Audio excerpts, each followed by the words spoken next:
Assalamu alaikum. Today we have to discuss about ATP cell energy currency. Cell के जितने भी जो chemical reactions है, जो सारा प्रोसीजर है, जो फंक्शन है सेल ने परफॉर्म करना है, वो क्या होगा, कौन करवाएगा? एटीपी, जो मेजर करेंसी है सेल की। तो मेजर एनर्जी जो होगी सेल की वो एटीपी है, यानी न्यूक्लियोटाइड है। एटीपी की अगर हम फुल फॉर्म देखें तो क्या है? Adenosine triphosphate. अब सेल के अंदर जितने भी सेलुलर फंक्शन होंगे, मैक्रोमोलिक्यूल्स यानी एडीपी, डीएनए, आरएनए और प्रोटीन्स वगैरह देखें, या अगर ट्रांसपोर्टेशन देखें, एक्सोसाइटोसिस देखें। एक्सोसाइटोसिस वो है प्रोसेस जिसमें हम सेल जो होगा अपनी मेम्ब्रेन को इनफोल्ड करेगा और अपने अंदर से कुछ मटेरियल या वेसिकल्स जो फ्लूइड है या कुछ ऐसे प्रोटीन्स हैं जो बाहर निकालने हो, तो वो एक्सोसाइटोसिस सेल की मेम्ब्रेन को फोल्डिंग करके बाहर निकाल देगा। और एंडोसाइटोसिस यानी बाहर से किसी मटेरियल को इनटेक करेगा by the infolding of cell membrane. And then अगर हम कंपोजिशन देखें एटीपी की, कि एटीपी किन किन चीज़ों से या किन अज्जा से मिलके बना हुआ है, तो हम इसे इस तरह से देखेंगे। 3 कंपोनेंट से मिलके बना है। सबसे पहले फॉस्फेट, सेकेंड राइबोज, और तीसरा हमारे पास आ जाएगी एडेनिन। फॉस्फेट जो होंगे वो 3 फॉस्फेट ग्रुप होंगे, और राइबोसोम जो होगा वो 5 कार्बन रिंग होगी। एडेनिन जो है वो डबल रिंग नाइट्रोजन। उसके बाद ये जो स्ट्रक्चर नज़र आ रहा है आपको, बॉन्ड्स बने हुए हैं, ये क्या है? हाई एनर्जी बॉन्ड्स हैं जो फॉस्फेट को एक दूसरे के साथ लिंक करके रखा हुआ है।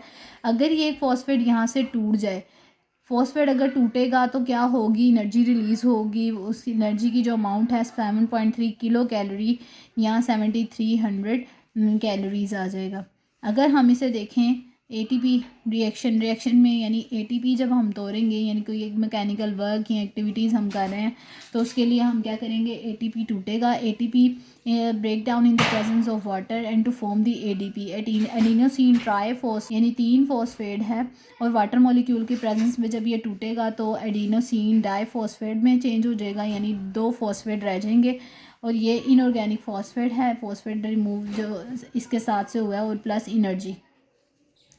अगर हम देखें तो ए फॉस्फेट रिमूव होने पर इतनी एनर्जी निकली। एंड देन अगर हम एडीपी को फर्दर ब्रेक डाउन करें तो ADP break down in the presence of water and to form the AMP, adenosine monophosphate. इसमें भी एक फॉस्फेट निकल जाएगा इनऑर्गेनिक, और एनर्जी रिलीज़ होगी, same amount of energy release होगी। अगर हम इसको रिवर्स रिएक्शन करें, एडीपी से दोबारा से एएमपी से दोबारा से एडीपी, और एडीपी से दोबारा से एटीपी कर बना सकते हैं, उसमें क्या होगा?